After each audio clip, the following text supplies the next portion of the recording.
بسم اللہ الرحمن الرحیم وَلَقَدْ آتَيْنَا مُوسَى الْكِتَابَ. بس یہ یہاں پر دلائل شروع ہو رہے ہیں ادلہ نقلیہ دعوی تبارک پر. وَلَقَدْ اللہ فرماتی ہیں یہ جو دعوی تبارک الذی والا کہ برکتیں دینے والا صرف اللہ ہے، یہ دعویٰ موسیٰ نے بھی پیش کیا، اس کا ہارون بھائی بھی ساتھ تھا. یہ دعویٰ حضرت موسیٰ نے بھی پیش کیا، اس کا بھائی ہارون بھی ساتھ تھا. وَلَقَدْ آتَيْنَا مُوسَى الْكِتَابَ اور البتہ تاکید دی ہم نے موسیٰ کو کتاب. وَجَعَلْنَا مَعَهُ اور کیا ہم نے ان کے ساتھ ان کا بھائی ہارون وزیرا. وزیر کا معنی معاون. دلیل توحید نقلی اول برائے دعوی تبارک تو معنی کیا ہوگا کہ یہ دعویٰ کہ برکتیں دینے والا اللہ ہے، کوئی پیر فقیر زندہ مردہ نبی ولی نہیں ہے. یہ دعویٰ کوئی نیا دعویٰ نہیں. یہی مسئلہ موسیٰ پیغمبر نے بھی بیان کیا اور موسیٰ کی کتاب تورات میں بھی آیا. حضرت موسیٰ کا بھائی حضرت ہارون بھی اس مسئلے کا معاون تھا.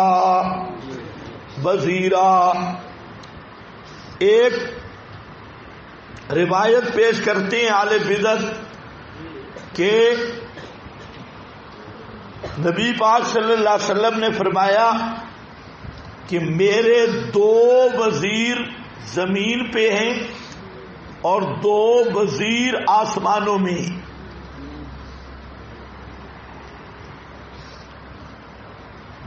اور وزیر کس کے ہوتے ہیں؟ بادشاہ کے.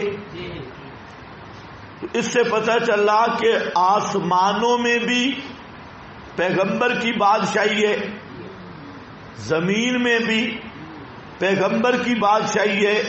تو آپ مختار کل ہیں.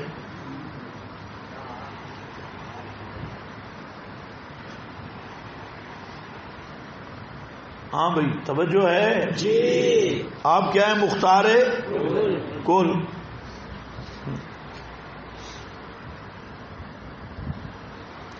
ہم کہتے ہیں وہ وزیر پاکستانی ہیں جو بادشاہوں کے ہوتے ہیں. اصل میں وزیر کا معنی کیا ہے؟ بوجھ اٹھانے والا، معاون، گڈڑی چوامن والا.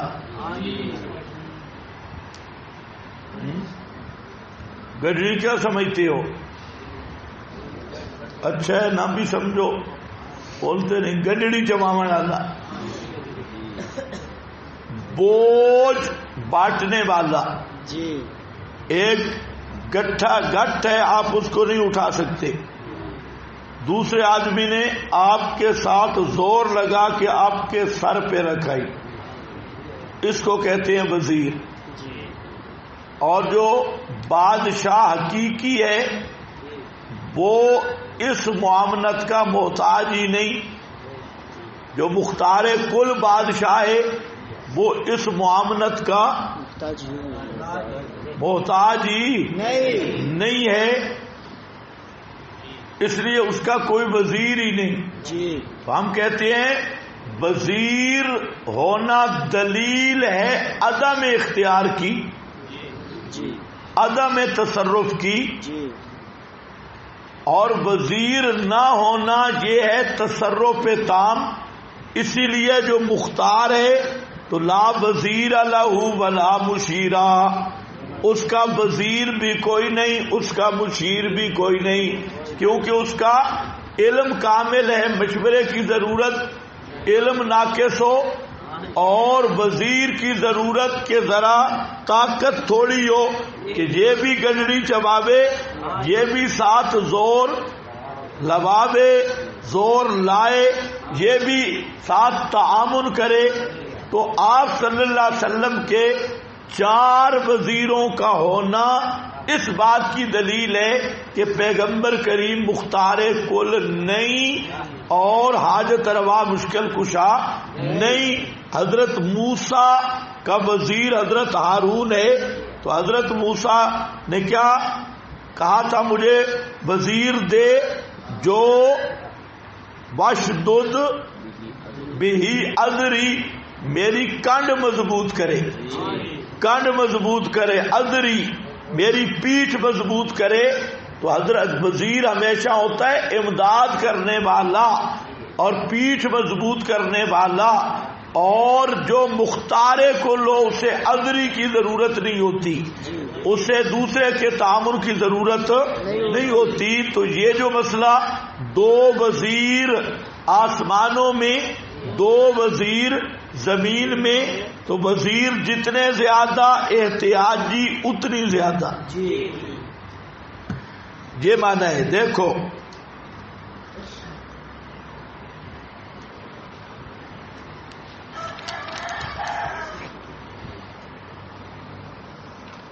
فَقُلْنَا اذْهَبَا إِلَى الْقَوْمِ، پس کہا ہم نے دونوں جاؤ طرف قوم کے، الَّذِينَ كَذَّبُوا بِآيَاتِنَا،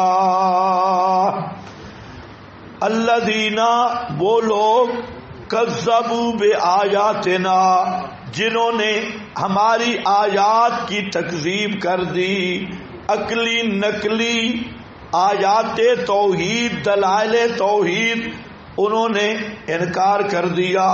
فَدَمَّرْنَاهُمْ اذْهَبَا إِلَى الْقَوْمِ الَّذِينَ كَذَّبُوا بِآيَاتِنَا.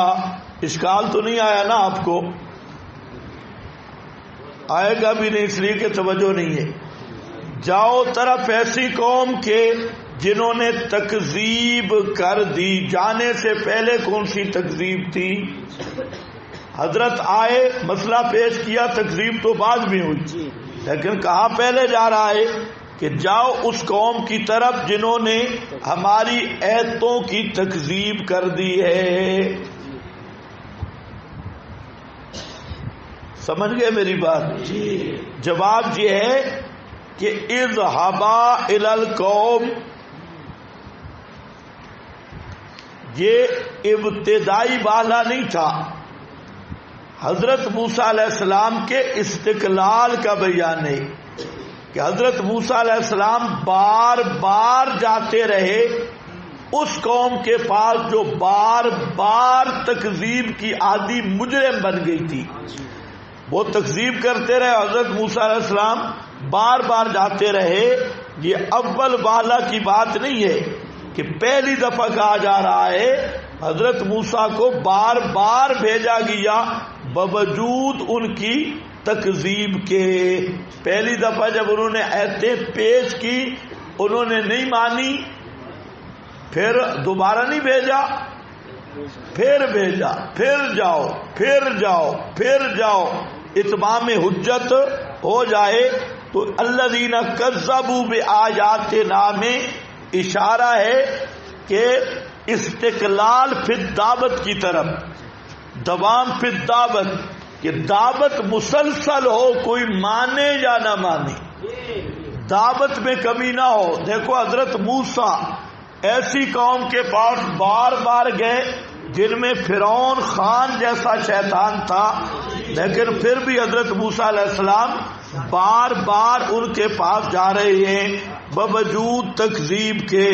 اس پر آپ کے پاس عبارت تو نہیں ہے.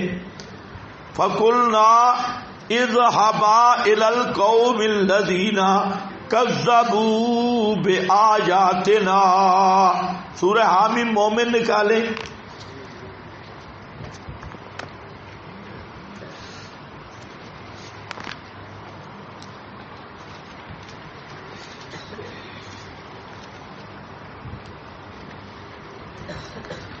یہ صفحہ نمبر 869.